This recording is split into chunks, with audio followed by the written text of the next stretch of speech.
ওলাইছোঁ মোৰ হেঁপাহ বস্তু থাকি গ'লে দৌৰা এযোৰকে লৈ মই সদায় জীয়াই আছোঁ। জনতা ভৱনৰ সন্মুখত এগৰাকী মাতৃৰ হিয়া ভগা কান্দোন।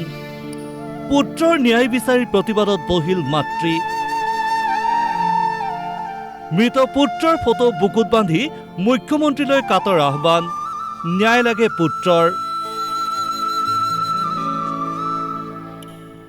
মঙলবাৰে জনতা ভৱনৰ সন্মুখত হঠাৎ উপস্থিত হ'ল এগৰাকী মহিলা।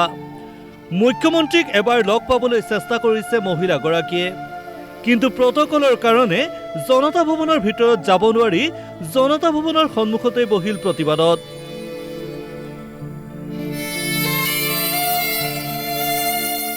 মই মামা গৈ ন্যায় বিচাৰি আহিছোঁ।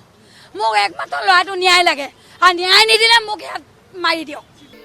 28 ফেব্ৰুৱাৰীত এগৰাকী মহিলাৰ জীৱনলৈ নামি আহিছিল কাল অমানিশা। নিশা হঠাৎ লখিমপুৰ মেডিকেল কলেজ হাস্পতালৰ পৰা আৰক্ষীৰ ফোন, আপোনাৰ পুত্ৰৰ মৃত্যু হৈছে, লখিমপুৰ মেডিকেল কলেজত আছে। তাৰ পিছতে এক প্ৰকাৰ হাহাকাৰ লাগিল মাতৃ লক্ষ্মী বৰাৰ। ততাতৈয়াকৈ গৈ চিকিৎসালয়ত উপস্থিত হৈ মৃত পুত্ৰৰ মুখখন দেখি এক প্ৰকাৰ ভাগি পৰিল এইগৰাকী মহিলা।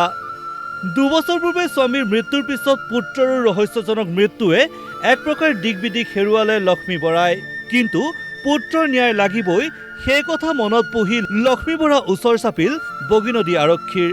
আৰক্ষীৰ পৰা পোৱা তথ্য অনুসৰি বগীনদী কলাবালি পথৰ দাঁতিত অচেতন অৱস্থাত পৰি আছিল পুত্ৰ ৰাকেশ বৰা। ততাতৈয়াকৈ হাস্পতাললৈ অনা হ'ল যদিও মৃত্যু হৈছিল ৰাকেশৰ। এই সমগ্ৰ ঘটনা সংঘটিত হৈছিল 28 ফেব্ৰুৱাৰীত।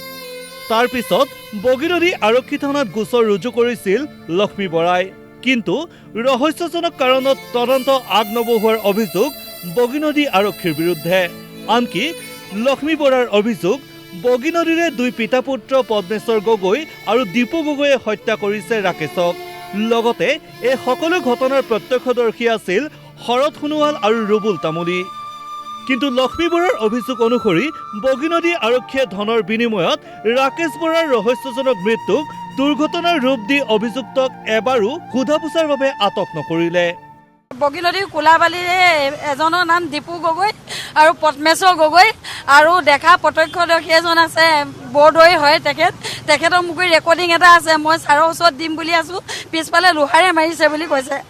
ৰাকেশ বৰাৰ দুৰ্ঘটনাগ্ৰস্ত হোৱাৰ বাহন আৰু পিন্ধি থকা হেলমেটত কোনো ধৰণৰ দাগ নাথাকিলেও ৰাকেশ বৰাৰ শৰীৰত আছিল কেইবাটাও আঘাত, যাৰ কাৰণে মাতৃয়ে সন্দেহ কৰিছে এয়া দুৰ্ঘটনা নহয় হত্যাকাণ্ড বুলি। স্কুটিখনৰ এটা ঘাইল নাই, ক'তো এটা স্পট নাই, কিন্তু ল'ৰাটো অকল ব্ৰেইন ইঞ্জুৰি। পোষ্টমৰ্টম ৰিপৰ্টত অকল ব্ৰেইন ইঞ্জুৰি। ন্যায় বিচাৰি গ'লে ল'ৰাটো এক্সিডেণ্ট বুলি কৈছে আৰু মই মাতৃয়ে মানি ল'ব পৰা নাই ল'ৰাটো যে এক্সিডেণ্ট হৈছে। আৰু হেলমেট পৰিধান কৰি থকা অৱস্থাত ব্ৰেইন ইঞ্জুৰি কেনেকৈ হ'ব? পিছফালে যদি ব্ৰেইন ইঞ্জুৰি হয়, আগফালে ইঞ্জুৰি কেনেকৈ হ'ল? 6টা দাঁত হৈছে, নাকৰ হাড়ডাল ভাঙিছে, উঠখন ফালি দিছে, তলৰ দাঁতখিনি ফ্ৰেকচাৰ, বাকী শৰীৰত একো ইঞ্জুৰি নাই। মোক বগীনদী পুলিচে ইনভেষ্টিগেশ্যন কৰিলে মই উকি নহওঁ।